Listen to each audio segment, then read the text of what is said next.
और अब बात करेंगे बीजापुर में इंद्रावती नेशनल पार्क इलाके में सुरक्षा बलों ने मुठभेड़ में 31 नक्सलियों को मार गिराया। सब 31 के शव रिकवर कर लिए गए हैं। मरने वालों में 11 महिला नक्सली भी शामिल हैं। फिलहाल सर्चिंग ऑपरेशन जारी और इस मुठभेड़ में डीआरजी और एसटीएफ के एक जवान शहीद हुए, वहीं 2 जवान घायल भी हुए, जिन्हें एयरलिफ्ट कर रायपुर लाया गया है और उनकी हालत खतरे से बाहर बताई गई है। मरने वाले नक्सलियों का शव पुलिस लाइन लाया गया है।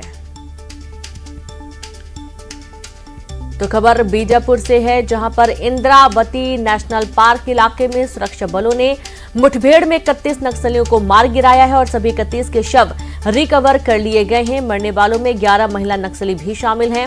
फिलहाल सर्चिंग ऑपरेशन जारी है और इस मुठभेड़ में डीआरजी और एसटीएफ के एक जवान शहीद हुए हैं, 2 जवान घायल हुए हैं। एयरलिफ्ट कर रायपुर लाया गया, हालत खतरे से बाहर है।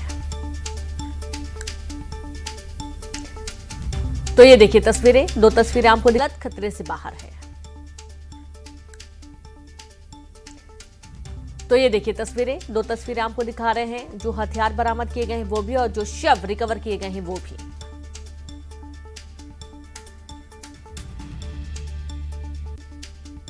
नेशनल पार्क एरिया में डीआरजी और एसटीएफ की संयुक्त टीमें नक्सल विरोधी अभियान पे निकली थी और आज सुबह 8 बजे से ही लगातार एक्सचेंज ऑफ फायर होता रहा।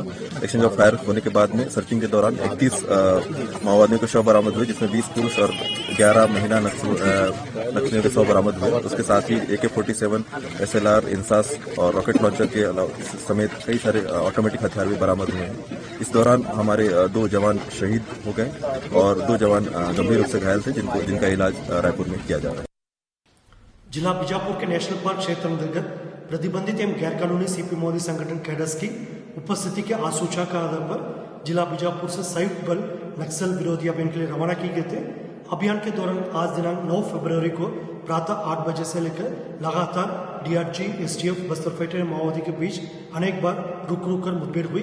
मुठभेड़ के उपरांत इलाके के सर्चिंग में अब तक कुल 31 माओवादियों का डेड बॉडी रिकवर की गए थे।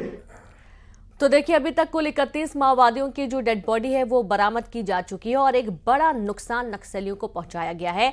लगातार एंटी नक्सल ऑपरेशन के तहत ये एक बहुत बड़ी मुठभेड़ थी, जिसमें जवानों को बड़ी सफलता हाथ लगी। हालांकि इस दौरान 2 जवानों के शहीद होने का दुखद समाचार भी मिला। 2 जवानों को एयरलिफ्ट करके हॉस्पिटल भी एडमिट किया गया इलाज के लिए। लेकिन अच्छी बात यह है कि नक्सलियों के खात्मे के लिए एक बहुत बड़ा कदम ये माना जा रहा है। और सीधे रुख करेंगे, संवाददाता रंजन दास जुड़ गए हैं। रंजन दास, 31 नक्सली मारे गए, बहुत बड़ी सफलता जवानों को मिली है। जी बिल्कुल, देखिए पुलिस की तरफ से जो मीडिया को जो प्रेस रिलीज जारी किया गया उसमें एक अहम जानकारी साझा की गई। 40 दिन में 65 हार्डकोर माओवादी मारे गए। इतना ही नहीं, कल जिस तरह से नेशनल पार्क में जो ऑपरेशन चलाया गया उसमें पुलिस को निश्चित तौर पर एक बड़ी सफलता मिली है। वजह यह है कि इसमें कई एरिया कमेटी के कमांडर्स भी शामिल है। इसके अलावा ट्यूब लॉन्चर भी पहली बार जवानों के हाथ लगा है, उसके सेल भी बरामद हुए हैं। और ताज़ा अपडेट ये है कि इस मुठभेड़ में जो 2 जवान शहीद हुए, आज उन्हें गार्ड ऑफ ऑनर के साथ उनके पार्थिव देह को गृहग्राम रवाना किया जाएगा। प्रदेश के जो डीजीपी है अरुण देव, उनके भी बीजापुर पहुंचने की खबर है। लगभग सुबह के 11 बजे बीजापुर पुलिस लाइन में श्रद्धांजलि सभा का आयोजन होगा, जिसमें पुलिस और सीआरपीएफ के आला अधिकारी मौजूद होंगे। इसके अलावा आपको बता दूं कि जो ऑपरेशन में जो शामिल जवान थे, कल चूंकि महिला कमांडो की वापसी हो गई थी चॉपर के जरिए, लेकिन जो लगभग 400 से 500 जवान है अभी भी उस जंगल पे है, उस इलाके में है, उनकी वापसी आज देर शाम तक हो सकती है। जी बिल्कुल, और आज वापसी भी हो सकती है। और देखा ये जा रहा है कि अब नक्सलवाद के खात्मे के लिए एक बहुत बड़ा कदम माना जा रहा है। एंटी नक्सल ऑपरेशन के दौरान लगातार जो नक्सलियों का खात्मा हो रहा है, ये जो हार्डकोर नक्सली थे इनमें महिलाएं भी शामिल थी। और जाहिर सी बात है रंजन दास की, जिस तरीके से नक्सली बौखलाए हुए हैं, उनकी बौखलाहट और ज्यादा बढ़ने वाली है। जवानों की और बड़ी तैयारी हो रही है नक्सलवाद को खत्म करने के लिए। जी देखिए, अगर बात करूं तो बस्तर की बात करूं तो अभुजमाड़ के अलावा सुकमा और बीजापुर का ये जो कॉरिडोर इलाका है, यही नक्सलियों का अब तक का सेफ जोन बचा हुआ है। और लगातार सुकमा और बीजापुर के इस इलाके में पुलिस लगातार कैंप खोल रही है। इसके अलावा ऑपरेशन अभुजमाड़ भी चलाया जा रहा है।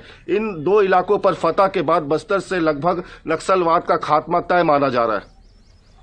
जी बिल्कुल, बहुत शुक्रिया आपका रंजन दास जानकारी के लिए। और नक्सलवाद के खात्मे के लिए जैसा कि एक डेडलाइन भी दे दी गई है, इस दौरान नक्सलियों के खिलाफ लगातार कदम उठाए जा रहे हैं। और इसी के साथ खबरों में इतना ही। नमस्कार।